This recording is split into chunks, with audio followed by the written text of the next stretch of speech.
Film industry में ऐसी तीन चीज़ होती है जो कुछ मूवीज़ को एक सिनेमैटिक यूनिवर्स के रूप में ढाल सकती है: consistent characters, inter related plots and world building. और ये तीनों चीज़ों को मैडॉक हॉरर कॉमेडी यूनिवर्स बखूबी से करता हुआ दिख रहा है। और ये थाम मूवी को ही ले लो, इसको देखकर ऐसा लग रहा है कि दिनेश विजन का कुछ लंबा प्लान है। अभी थामा मूवी पे आए तो मूवी काफ़ी बढ़िया है, लेकिन फर्स्ट हाफ इसका थोड़ा सा प्रिडिक्टेबल हो जाता है क्योंकि स्टोरी बहुत ही ज़्यादा सिंपल है। आयुष्मान खुराना का कैरेक्टर यानी कि आलोक एक जंगल में आता है और वहाँ पे रास्ता भटक जाता है। उसके पीछे एक भालू पड़ जाता है और रश्मिका मंदाना कैरेक्टर यानी कि ताड़का उसे बचाती है। ताड़का आलोक को एक जगह पे छुपा के रखती है, लेकिन उसके बावजूद ताड़का के कबीले वाले और उसके साथी उनके पीछे पड़ जाते हैं। उसके वजह से ताड़का और आलोक को वहाँ से भागना पड़ता है और फिर ये दोनों आलोक के घर आते हैं और वहाँ से स्टोरी थोड़ा सा इंटरेस्टिंग होना चालू होता है क्योंकि वहाँ पे हमको परेश रावल देखने को मिलते हैं और वो जिस तरह से सबके ऊपर शक करते हैं वो देख के मज़ा जरूर आता है। और परेश रावल और उनके पत्नी के बीच में तो हेल्दी बैंटर होता है, वो देख के भी थोड़ा अच्छा लगता है। आलोक का कैरेक्टर यहाँ पे बहुत ज़्यादा अच्छा लगता है, यहाँ पे जिस तरह से वो रश्मिका मंदाना के कैरेक्टर को छुपाते हैं और थोड़ा सा वो फैमिली वाला बैंटर होता है, वो देख के अच्छा लगता है। लेकिन वहाँ पे जो मीम वाला उठा के डाले हैं लप्पू से सचिन, वो उतना काम नहीं करता है। फिर उन दोनों के बीच में कुछ होता है और उस रश्मिका मंदाना का सच्चाई बाहर आ जाता है और आलोक को पता चलता है कि ताड़का तो एक वैम्पायर है और वहाँ पे उन्होंने वैम्पायर वाले चीज़ को बेताल बनाया है और उसको इंडियन ओरिजिन देने की कोशिश की है, जो जहाँ पे कि माँ काली ने रक्तबीज को मारने के लिए बेतालों को बनाया था क्योंकि वो खून पीते हैं, जो कि काफ़ी हद तक सेंस बनाता है। उसके बाद कहानी में आगे चलकर आलोक का कैरेक्टर हो जो मर जाता है और उसे बचाने के लिए ताड़का को उसे जिंदा करना पड़ता है, उसको एक बेताल बना के, और वहीं से सारी भसड़ शुरू होती है। उसके बाद हमें स्त्री यूनिवर्स और मुंजिया यूनिवर्स से जना और हैंड ऑफ गॉड यानी कि हमारे कटप्पा जी देखने को मिलते हैं, जिनको देख के सही में हंसी आता है। मूवी के अंदर वो इकलौता टाइम था जहाँ पे मैं खुल के हंसा हूँ। उसके बाद हमें हमारा लेजेंडरी बैटल भेड़िया वर्सेस वैम्पायर देखने को मिलता है और मूवी का ये एक्चुअली में सेलिंग पॉइंट था जो कि डायरेक्टर को भी पता था, इसीलिए उन्होंने उस फाइट को थोड़ा सा लंबा खींचने की कोशिश किया है और जो भी था वो देख के मज़ा आया। जो सीटियाँ मारी है हॉल में हमारे, भेड़िया का वीएफएक्स में कुछ थोड़ा बहुत इशू था, लेकिन जो भी था वो प्रेजेंटेबल था और देखने में अच्छा लग रहा था। मुझे एक डर और था कि कहीं ये दोनों कैरेक्टर को एंड में फ्रेंड ना बना दे, मतलब भेड़िया और वैम्पायर एक साथ मिलकर दुश्मनों से लड़ रहे हैं, क्योंकि लोर की माने तो भेड़िया और वैम्पायर एक दूसरे के जानी दुश्मन है और यहाँ भी उन्होंने वही किया है। भेड़िया अभी भी वैम्पायर की जान के पीछे पड़ा हुआ है।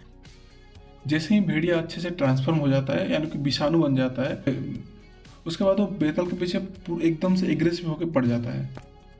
वो चीज़ वरुण धवन के कैरेक्टर को भी समझ में नहीं आ रहा है कि यहाँ पे हो क्या रहा है, मैं इसके पीछे इतना ज़्यादा एग्रेसिव होकर क्यों पड़ा हुआ हूँ। वो शायद आगे चल के मूवी हमको देखने को मिलेगा।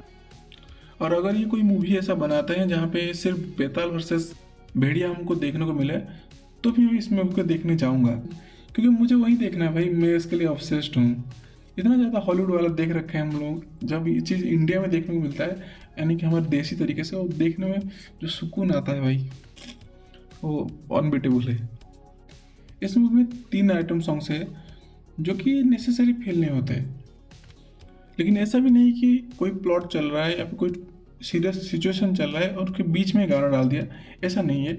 गाना सिचुएशन में ब्लेंड हो जाता है और उतना आंखों को चुभता नहीं है। इस मूवी के एंड में नवाजुद्दीन का कैरेक्टर जो कि यक्षासन था, उसको आयुष्मान का कैरेक्टर हरा जाता है और आयुष्मान का कैरेक्टर आलोक बनता है बेतालों का नया थामा।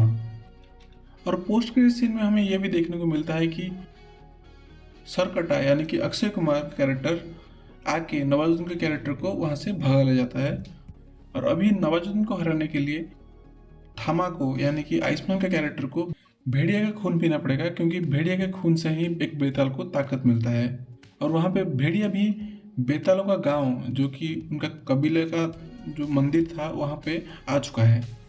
तो बेतल वर्सेस भेड़िया भी हमें आगे चल के कुछ मूवीज़ में देखने को मिलेगा, ये तो कन्फर्म है। लेकिन एक चीज़ यहाँ पे आप नोटिस कर सकते हो कि अक्षय कुमार का कैरेक्टर जिसने सरकटे का जो लाभा था वो पी लिया था, वो अभी सरकटा बन के घूम रहा है और अभी अक्षय कुमार का कैरेक्टर जो है वो आतंक मचाएगा।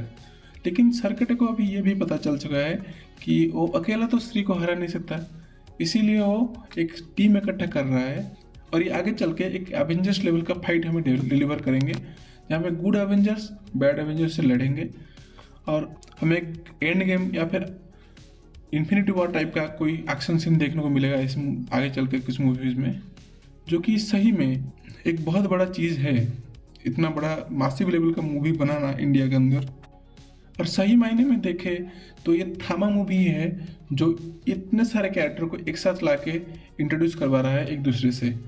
तो अगर मैडॉक हॉरर कॉमेडी यूनिवर्स का शुरुआत होता है कहीं से तो यही मूवी है, क्योंकि यही वो मूवी है जहाँ इतने सारे कैरेक्टर एक दूसरे से इंटर रिलेट कर रहे हैं।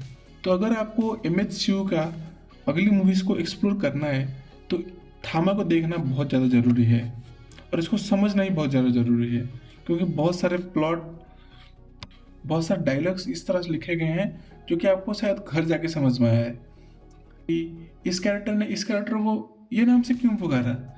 और ये डायलॉग हमने पहले भी एक मूवी में सुना हुआ है जहाँ कि वो अपने माँ की बात कर रहा है। वो रेफरेंसेस हमें बाद में समझ आता है, क्योंकि इंडियन ऑडियंस इस तरह का रेफरेंसेस के लिए फेमिलियर नहीं है।